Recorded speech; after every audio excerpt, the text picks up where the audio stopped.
You know what I mean? Like, I think going into it, be really clear that entrepreneurship is not all upside. It's not all thrills. And you want to make sure that you're confident that you're filling a gap in the marketplace, you're educated on how to run a business, and you're willing to be a grinder because you're going to grind it out. Hello and welcome to the Solar Maverick podcast, where solar meets entrepreneurship and experience. I'm your host, Benoit Thanjan, so let's get into it. Hi, this is Benoit, your host of the Solar Maverick podcast. I interviewed Mike Casey, who's the president and founder of TigerCom, in this episode. TigerCom is the top MERCOM and public relations firm in clean energy in the U.S. The company has been around for 14 years. Serving over 170 clients. They were chosen as a valued strategic partner to help mid to large size clean energy companies win with customers, investors, and policymakers. Some of their clients include Trina Solar, Renew Financial, Apex Clean Energy, and SIA. They provide many different services. Here are some of them: digital media and advertising, thought leadership, communication and planning, media relations, and attention generation and clean energy marketing. For 30 years, Mike has focused on the design, staffing, and strategies for winning communication programs. As TigerCom's founder, he counsels clean tech executives, investors, and philanthropists on strategies for meeting their business objectives. Mike is a top U.S. innovator and strategist on clean tech marketing and communications. He has presented at more than a dozen major conferences, and he writes frequently on clean economy topics at Scaling Clean and Renewable Energy World. Mike has trained more than 2,000 people on interview techniques, message development, and public relations management. Before TigerCom, he built winning communications programs for the National Environmental Trust and the Environmental Working Group. I learned a lot speaking to Mike on the podcast, and I hope you enjoy it. Some of the interesting topics that he talked about is the clean energy marketing paradox and how clean energy marketing has changed during COVID. He also talks about a presentation that they gave at SPI back in September. It's called The Great Solar Migration, how stronger brands can help solar move out from under commoditization. And also he spoke about a quarterly clean tech editors roundtable where these editors talk about different trends that they're seeing in the industry, which is really helpful if you haven't listened to it. I hope you enjoyed this episode of the Solar Maverick podcast, and thank you for listening. Hi, this is Benoit, your host of the Solar Maverick podcast. I'm really excited to have Mike Casey. He's the CEO and founder of TigerCom. TigerCom is one of the leading PR firms in the clean tech industry. Mike, welcome to the podcast. Roy, thanks for having me. It's going to be fun. Yeah, it's definitely going to be fun. And I think you could bring a really great perspective to our listeners who we call Mavericks in a lot of different ways. And I'm excited to interview you. Thank you for your time today. My pleasure. In the beginning, we talked a little bit about TigerCom, but it would be great to learn more about your company and what made you found it. And also, I know this is multiple questions, but what made you passionate about clean energy? I mean, just from my brief experience with you, I love the passion that you have for the industry, and it really, comes off in all your interactions. So thanks. Well, I'll wake up out of my nap now and start talking. Yes. Okay, so in no particular order, I can answer those questions with a succinct under 30-second answer. The first textbook I read and the first college course I took in 1982 talked about how humanity was living unsustainably on the planet. And I decided I wanted to do something about that. Wasn't quite sure what form that would take. Spent 10 years in politics learning the intersection of policy and media. Went into the environmental community where I spent 12 years realizing three things. First, we were trying to beat something with nothing. We didn't have an alternative to what we were opposed to. Second, we had an infrastructure gap relative to the polluting guys. And the third is we had a skills and attitude gap. We were infected with what I call the disease of principled loserism. We didn't mind losing as long as we felt we were right. I don't like losing, and I don't think the planet has time for clean economy to lose out to incumbents or to have to be slowed down in the process of transitioning this economy to a more sustainable footing. So, started the firm. The firm was designed to address those three gaps. We've been around for 15 years. We proudly and confidently say we are the top Marcom and public affairs firm servicing the clean economy in the United States. And our client list historically is 140 companies and organizations and growing. We've represented almost all the big names at one point or another in the space, and we continue to do that. So we are now into solar, wind, battery storage, PACE financing, and the tech around clean energy distribution. So you really, compared to most people, have a huge breadth of the clean energy market and see trends and obviously things that are happening in the future more clearly than other people because you're intertwined within the clean energy economy, which is really an interesting perspective that we've actually never had on the podcast. So that's amazing.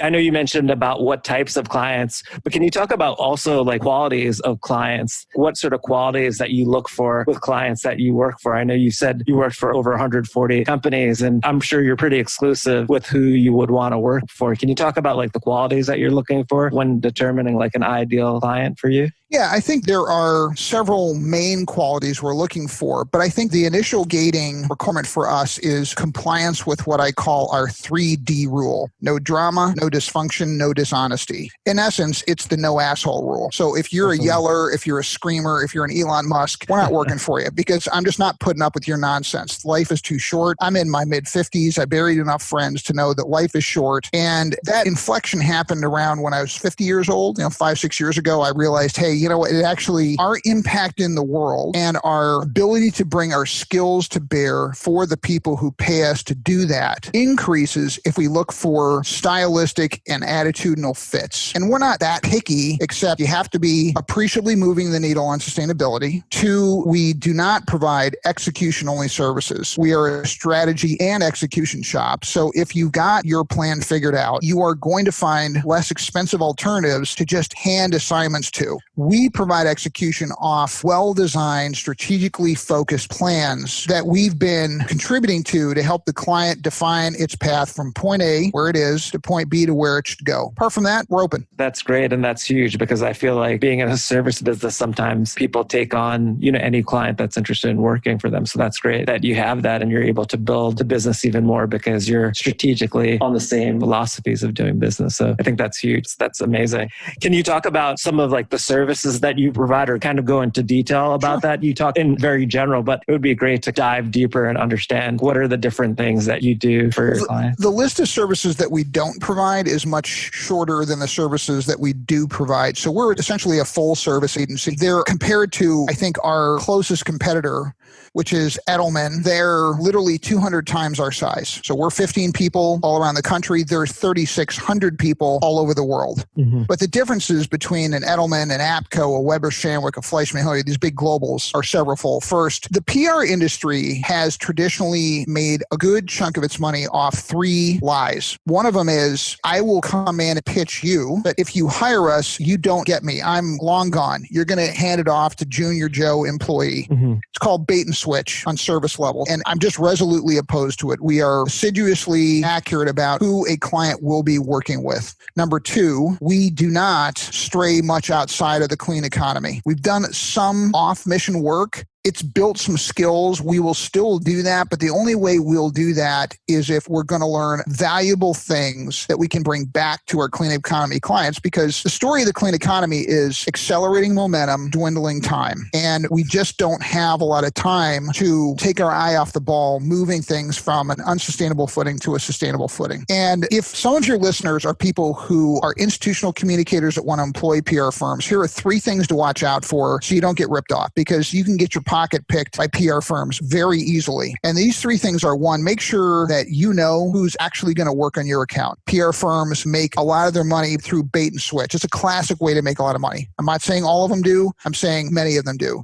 Second, pay attention to what they're doing for your competitors. I don't mean, if you're Sunrun, pay attention to what a firm is doing perhaps for Tesla and SolarCity's new owner. I'm talking about the globals who, in order to make their overhead, cannot live off clean economy revenues alone. They will be working for sectors that are actively trying to undermine clean economy progress. Now, these firms will tell the client, hey, we're firewalled, we never trash anybody, all of the above. Let me tell you, that's just a pile of horse shit. It's complete horse shit. Someone always at large firms straddles the firewall. They can't run any other way. And the second is, these firms are getting paid by incumbent sectors to actively undermine clean economy sectors if they're out pitching for business, because I've seen it over and over and over again.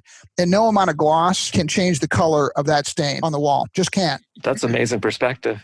Absolutely. And the third thing is you should be really clear. Do you have execution jobs you need done because they exceed your internal capacity? Or do you need strategic guidance to figure out what the work plan is that you will then have that shop or another shop execute for you? And a lot of PR firms make money bamboozling clients on activity when they should be getting results. So these are the three big lies that get told by often the larger firms, what we call horizontally positioned. Sure. They're positioned across a lot of sectors. We are vertically positioned on clean economy. This is all we do.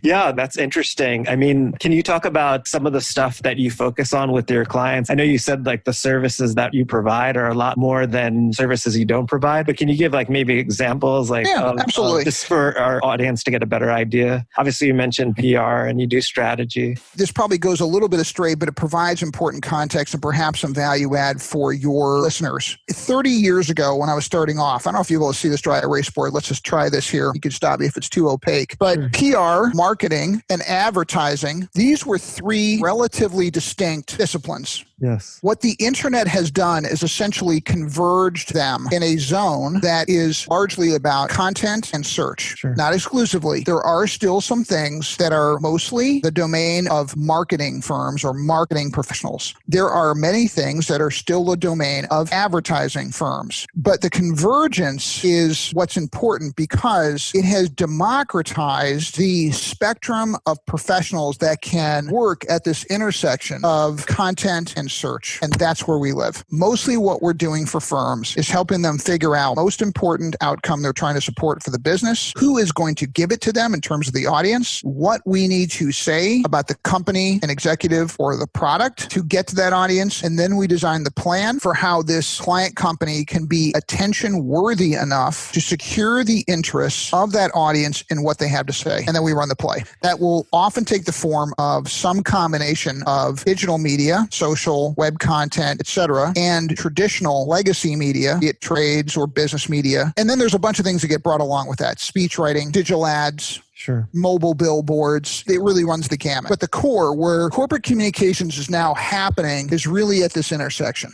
That is really interesting. I mean, that's a great way to kind of summarize what your business does. And then, I mean, as you mentioned, you only focus on the clean economy. And obviously there's so many unique nuances that are related to that. And then you're able to add value to your clients because of that, industry expertise and the wide range of companies that you work for, which is really interesting because it's kind of a segue as well. You've mentioned before about the clean energy marketing paradox, which I thought was really interesting. Can you talk more about that? Sure can. Yeah. The clean economy marketing paradox is the gap between the brilliance of our client companies' product offerings, the engineering behind it, the executive teams that need to pull that off, the sheer courage to start clean economy companies that are often going to disrupt very powerful incumbent players and to go for it. It requires really remarkable people to do that. And it's one of the pleasures in my and my colleagues' work lives is to work around and for such people. It's really magnificent humans on almost all cases. And yet, despite that brilliance, there is an over-reliance on legacy marketing. In essence, most of our client prospects are suffering from the problem of putting too much of early stage customer decision-making on the backs of their sales staff. When the marketing literature in academia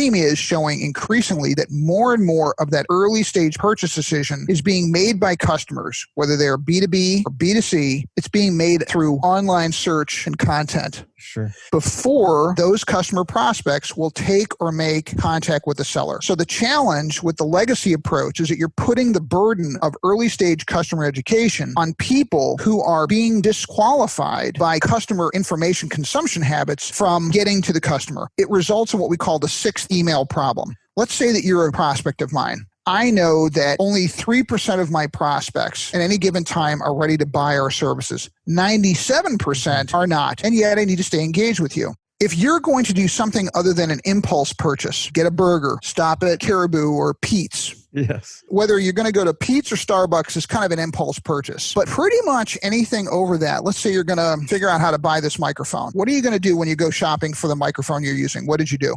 internet research before. Exactly. Yes. Exactly. And the legacy approach leaves that part of Benoist's purchase decision up for grabs when they're not playing in it, which is kind of crazy because even the all B2B purchases, roughly 60% of them on average are being made online through search and content before you have more personalized and tailored conversations with sales staff. Let's say that if you're on high cost, high due diligence, high technical specs products like a wind farm, like EPC services and solar, you're not buying those things with a click of a mouse. You're taking your time. It's several years or definitely many months of consideration. So let's take that 60% number and cut it down to 25. That's still 1/4 of the purchase decision that's being made through online search and content. And most of our client prospects are still having the sales staff tasked with trying to get through. So they meet a prospect at the conference and use the prospect Benoist. You say, yeah, that's good. We'll trade cards. Yeah, go ahead. Give me a call. So I'll call you and you don't answer. And then I email you. And by the third, fourth, fifth, definitely by the sixth time, I shift from being someone you said you'd talk to being an annoyance. That's the sixth email problem. And many, many sales teams have this challenge because of three numbers. The first number is 7. That's the number of seconds that is the upper limit of the average American's attention span. So you think about that, 7 seconds. Number 2 is 15,000. That's the number of marketing messages that you as an American are being subject to on a daily basis. Wow. And the third number is 5.7. That's the number of hours a day pre-pandemic that you as an average American were spending on screens. What that equates to is attention scarcity driven by time poverty. And we therefore have to have our value proposition crisp and right up front, and that speaks to you in a way that sticks in your mind.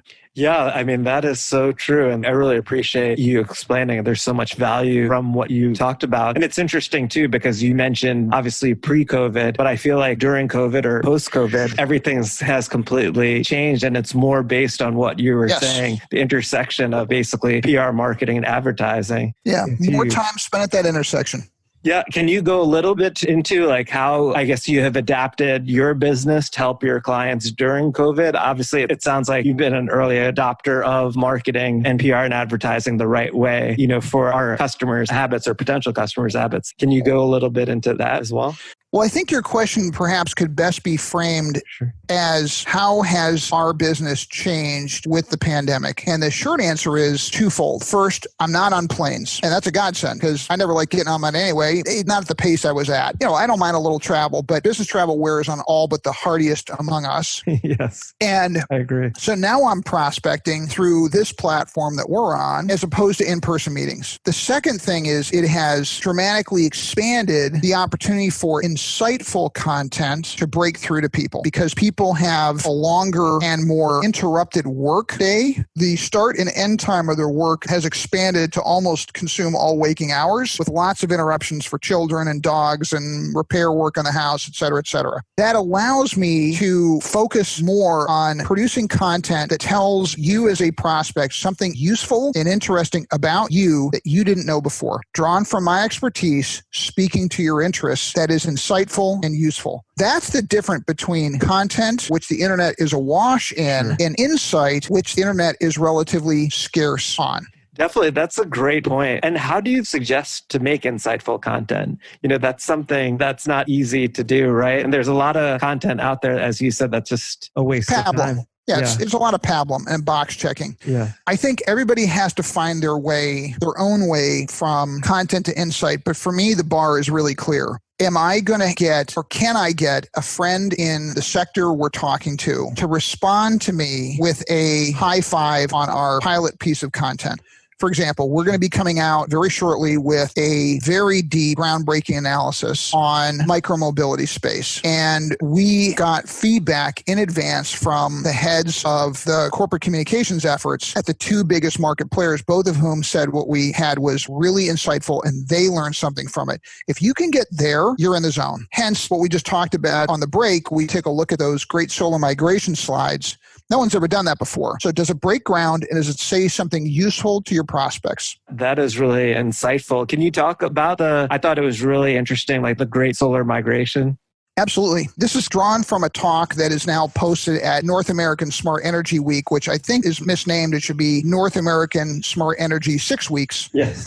Yeah. But we are essentially trying to put our arms around the discussion within the industry, which is intermittent and low key about what are we going to do about commoditization pressure. Most people in the sector form a zeitgeist of opinion that commoditization, that is sameness in product offering, has been very helpful in reaching scale and cost predictability within the industry. And it's been driven by heavy subsidization by Chinese taxpayers for Chinese solar panel makers. And it is what it is. And I think people can criticize that from a trade perspective in our country, but the fact is enormous percentage of the global panel making is done in China. So we went and looked at the 13 top solar panel makers and how they are expressing themselves out in the marketplace. This included Chinese companies. It also included companies that are headquartered in other countries, including ours. And we said, how are you expressing yourself in the marketplace? Well, the two places we chose to look were among the briefest ways that a company expresses its essence into its market and its customers. First is the About Us section on the website. And the second is in their taglines, because for us, the tagline is the most condensed expression of brand. And what we found in the slide, which I encourage you to make available to your listeners, what we found is that all 13 original equipment makers, OEMs, are selling themselves to the market on some subset of the same 7 claims. No one's doing all 7 claims. Many are doing most of those 7. And we are unintentionally fueling brand similarity, hence the diminution in brand. And one thing we can tell about mature sectors is that they try to expand market share by several strategies, one of which is having greater brand distinction. In the auto industry is a great example. This is a highly mature sector. We've been driving cars for over 100 years in this country. And then the question is, what's the difference between a Ford F-150 and a Rivian electric truck? Sure. Pretty big difference. Tesla, I think, has really blazed a trail for a brand distinction and has become almost a celebrity brand because they've mastered this so well.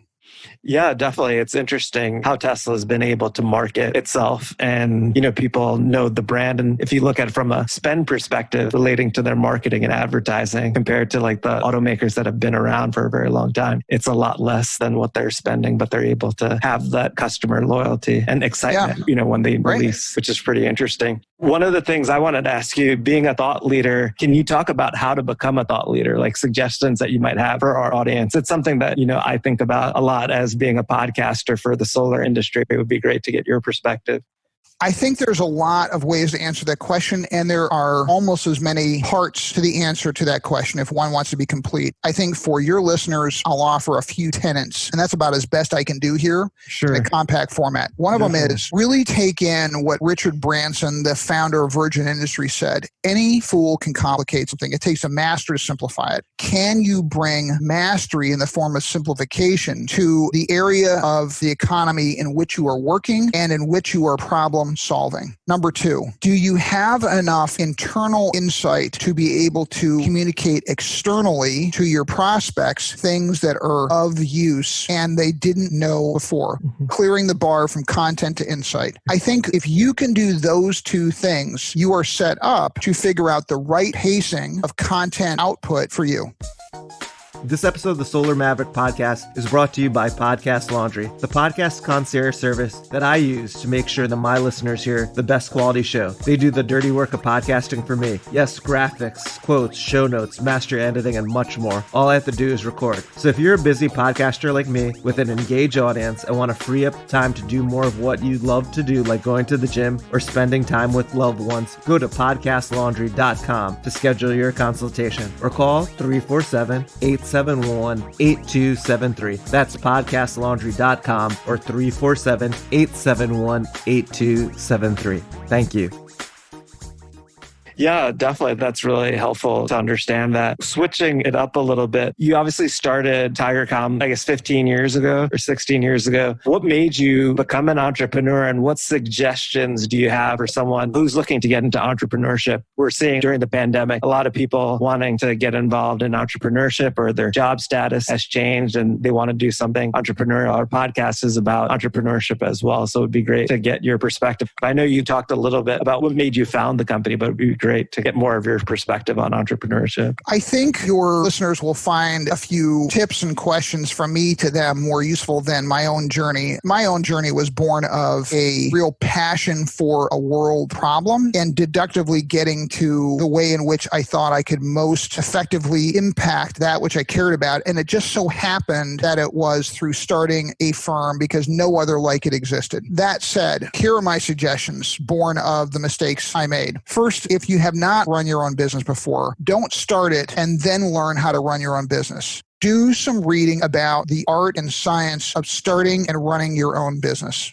I was a dummy. I didn't do that until year 8. And how stupid of me. I mean, the mistakes that I made, the revenue that we lost, the prices we paid we didn't need to because I was determinedly ignorant. It's unnecessary. And people can stand on my shoulders and avoid at least that mistake. I would recommend reading a book called The E-Myth Revisited. I believe the author's name is Michael Gerber. And he has a fundamental distinction, which I think is very important to appreciate. He uses the example of a plumber who starts his or her own plumbing business. The plumber is working for a plumbing business, and after several years starts saying, why am I getting paid $25 an hour when they're charging $150 an hour for my time? That's silly. Rather than making my boss rich, I'll just become a plumber myself. And that's fine if you're going to be a one-person shop. But the minute you bring another person into the company, you then encounter, knowingly or not, the demand that you begin to lessen your time working in the business and grow your time working on the business. And this I found is important, but it has some real limits because if you're going to become a plumber, there are pre-established practices for how modern plumbing businesses do well. And here's what you do, etc. But for a business like mine, we are hindered by two things. First, we are working for disruptors by definition. And second, I love to wear the tool belt. So I think clients like it because I'm not going to bait and switch them. I am, at any given time of the year, I'm intensely involved in several of our accounts and are touching or working in many or almost all. Almost no accounts happen here without me being involved. So to the extent that I'm part of the draw, we will do truth in advertising about how much time I'm focused in. But from my own perspective, the more account work I do, the less work I do on the business. And so at some point when people like me grow up, they don't do account work anymore. They keep the vision for the business. So I think far smarter people than me have written books about successful entrepreneurship. And I'm not the model for you. All I can tell you is I've got some scars on my knees from the stumbles that I've had. And I would encourage people listening to this who are thinking about making the leap, before you do that, educate yourself on what it's like to run a business, because it is a thrilling loneliness to be at the top of a small growing business. Because when everybody else leaves, if there's still something to be done, you're doing it. There's no delegating. There's nobody else who's minding the store. And no one will be ever invested as you are in the business of success. So you're going to be the backstop. In the early stage, you'll be the backstop, the janitor, the accounts payable, etc. That sounds glorious, but really, particularly if you have kids, it sucks because the time poverty is insane. And I think the last recommendation I would make is make sure that you have a really good set of discipline practices around separation from work and life, because it's very easy for entrepreneurs, particularly parents, to get in what I call the night shift habit. That sort of time pre-COVID between 6 and 8, you never get it back. So if you're sitting there clacking away at laptops or pacing out in the back deck on phones and calls to the West Coast, you will never get that family dinner back and you'll regret it. I speak from experience. So what happens is you come in at 6 o'clock, you put the phone down, you turn it off, you have an ongoing message that says, I'm gone for the next 2 hours. And then at 8 o'clock, the kids go to bed and you pick up and you start working them, and boom, you look up and it's 1 a.m. And then you're going to get 6 hours of sleep because you got a call the next morning early. You know what I mean? Like, I think going into it, be really clear that entrepreneurship is not all upside. It's not all thrills. And you want to make sure that you're confident that you're filling a gap in the marketplace, you're educated on how to run a business, and you're willing to be a grinder because you're going to grind it out.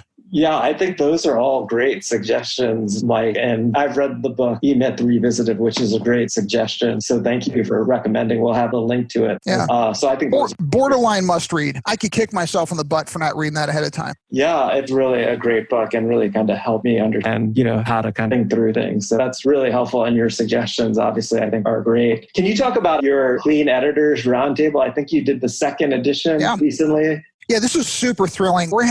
Despite all the qualifications of my last answer, I want to be clear. I love what I do. I say on my LinkedIn page, I think I might be the luckiest person on LinkedIn. And I really think that because I get to work for and around these incredibly smart people, gutsy people, technologically deep, real Renaissance men and women. And it's thrilling. And then our staff here, because we have a no asshole policy on the 3D rule, we have really high retention rates here at the firm. Like our EVP has been with us for 13 years, 14, I think we're almost 14 years. Yeah. Our average tenure here is 5 years at least. The average in the industry wide, it's 2.5. So it's a very team oriented environment, and that's awesome too. Perhaps the newest and most fun thing that's really been added to my work life is because we've established ourselves as really camped out at the very head of the marching band, we are now able to convene some really interesting groups of people. And we, in April, brought together the editors of 6 multi-sector clean economy news sites. And we put them together in a Zoom call. We had 200 people register, 100 people stuck on for the whole thing. And these are folks who get pitched all the time. Their job is to periscope up and watch trends in various sectors. And you take a Darius Snickus, it's recharge, it's wind, and then some. Jan Brandt is solar, and then some. But Heather Clancy with GreenBiz is multi-sector. And so you have people in varying levels of breadth get on, and the way they match notes, you get to see these very smart, super positioned people who have really interesting vantage points match notes on what their sense of the trends are. It was so popular, and the editors liked it, that we brought it back a week and a half ago for episode 2. We're going to do episode 3 sometime between Thanksgiving and Christmas. And it's just really fun. So it's kind of the hood ornament on this really fun car that we get to drive around because we have really an unrivaled network in the space. That sounds amazing. And obviously they're all great contributors to the industry. Can you talk about maybe some of like the trends or predictions that they might have talked about in clean energy or global sustainability, or maybe even thoughts that you have as well of what you're seeing going forward? We asked this question, and I will not do contributions justice. So I would encourage everybody to listen to what they had to say because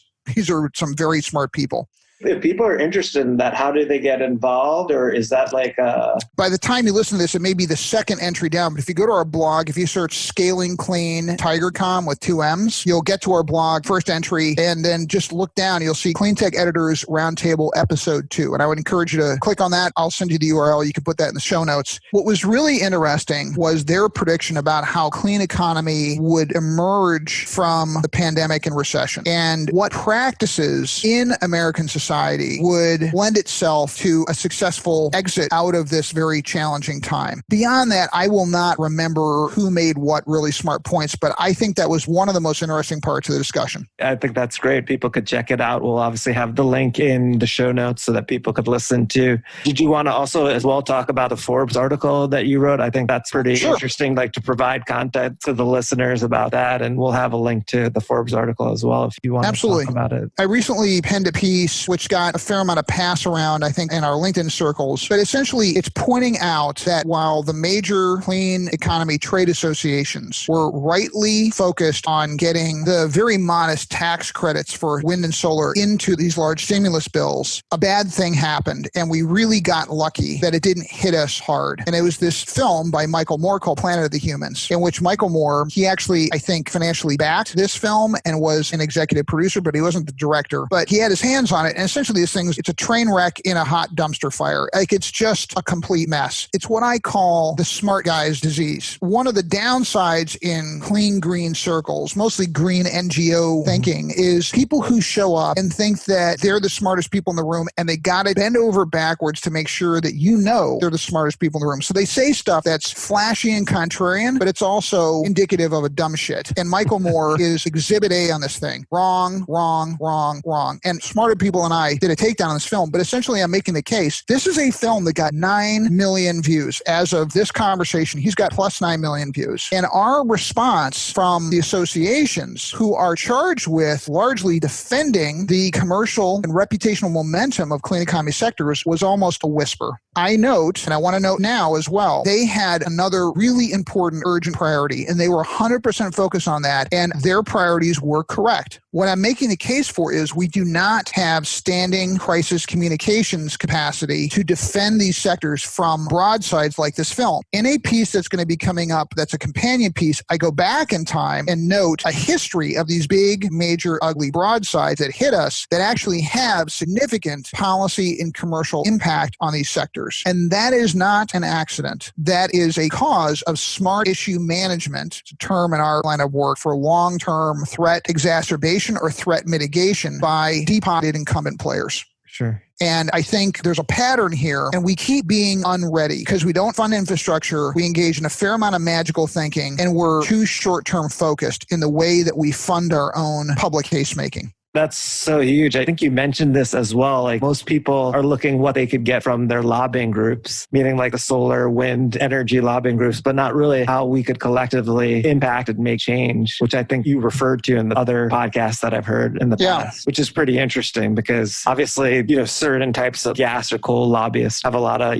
financial backing and special interests controlled based on the lobbying impact that they have. And I think we're still as an industry trying to figure that out. I think we're getting a lot better at it, but it seems like there's still a long way to go. Well, I think we are getting a lot better at it, and we're getting a lot better starting from being really poor. 3 is a lot more than 0, but it's not nearly 10. And I think what we have to understand as a set of clean economy sectors, some clean economy sectors are actually their own industries, micromobility. Some clean economy sectors are just a sector, a new sector within an existing industry. EVs, the Rivians of the world, the Canoes of the world, these are disrupting major incumbent players. And who knows how serious the executive team at Ford is about an electric vehicle fleet future. But if you've got the #1 best-selling vehicle in America for 30 years, the F-150, you have every incentive not to change a winning game, but you have every incentive to fetter somebody's disruption of that game. So just port that over to the power sector. If you're the natural gas industry, you have no interest whatsoever in scaling solar and scaling wind because they're going to take market share from you. So unless your company is going to go, we're going to walk away from $1 trillion collectively or several $1 trillion collectively in infrastructure that we take decades to build up, and we're going to treat them as walk away, just write it off stranded assets, and we're going to join the renewables bandwagon. What are you going to do? You're going to take several decades of mastery over weaponizing propaganda and influence peddling to undercut the guys who are going to take market share from you. If you and I were in the gas industry, that's true. Wouldn't we do that? We do the same thing. Yes, that's right. Yeah, we'd be stupid not to. Yeah. So one can inject morality into that, but I don't think it's necessary. The challenge I've been a consistent voice for is to confront politely our beloved clean economy sectors and say, you are not a new industry. You're a new sector, and you're disruptors. And market disruption is a full contact game. It is played with pads on, and people hit each other. So if you don't want to get hit, stay up in the stands. If you want to win, don't come out dressed in a t-shirt because you're going to get really hurt. And I have seen time and time again a really serious impact by particularly companies that are locally regulated, and they get hammered. In fact, I don't know if you have the ability to display visuals during this, but I'm going to suggest at this point that your editors put up something we have in several of our pieces called the Clean Economy Mistake Path. And we chart the collective step down from fast momentum into near-death experiences because companies and sectors are under-investing in their public affairs future, despite the fact that they're exposed to local regulations and the whims of local regulators.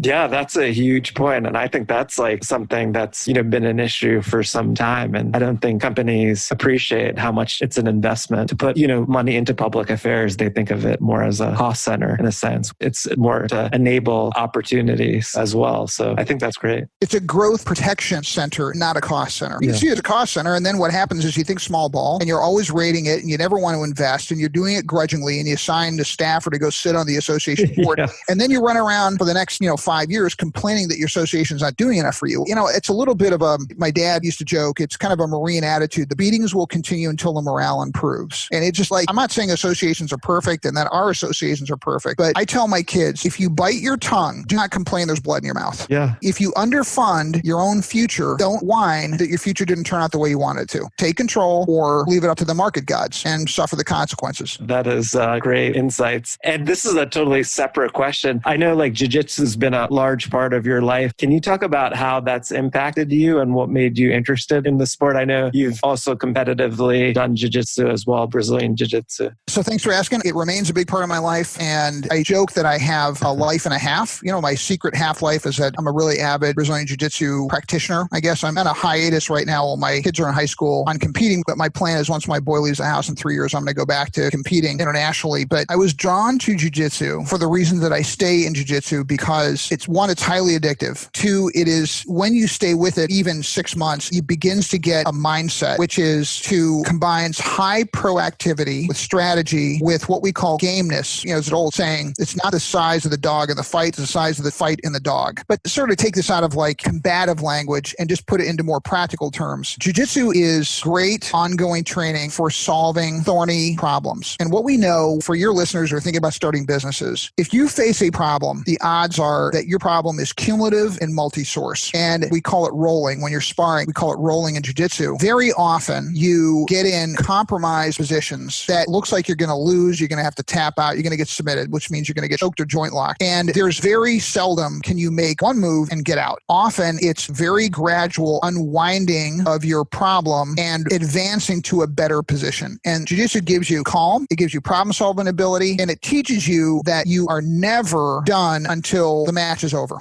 To me, it's pretty impressive that you do jiu-jitsu. I mean, I've done it several times and it's one of the best workouts that I've ever done in my life. And that's just amazing that you've been able to keep up with it. And I think you're a 3-time gold Brazilian jiu-jitsu champion. And that's amazing that you're still planning to compete. Yeah, I'll be an old geezer at 60, but you know, we'll see how many 60-year-olds out there to roll against. Yeah, seriously. I think in most tournaments, I'll be knocked to the 40 and up category, but I don't care. And as well, like the competitive fire that it sounds like that you have. Which is great. And to keep that going because, you know, like when you're in school, you're used to playing sports, then it's great that you're continuing with a passion of yours, I could tell, for a long time. So that's pretty amazing. This has been an amazing interview. There's been a lot of great, insights. Mike, I appreciate you being on the podcast. If our listeners wanted to learn more about TigerCom or connect with you, what's like the best way, which we'll also have in the notes as well of the podcast? Sure. They can contact us through our website, which is tigercom with 2ms.us, or they can find me on LinkedIn, and that's Mike Casey _TigerCom. Thank you again, Mike, for being on the podcast. I think there are a lot of great insights that you provided, and I think our listeners will find this extremely valuable. So I really appreciate your time, and thank you. Benoit, thanks. I'm flattered to be on. It was so much fun, and I wish you well in your podcasting future. Thank you. I appreciate that.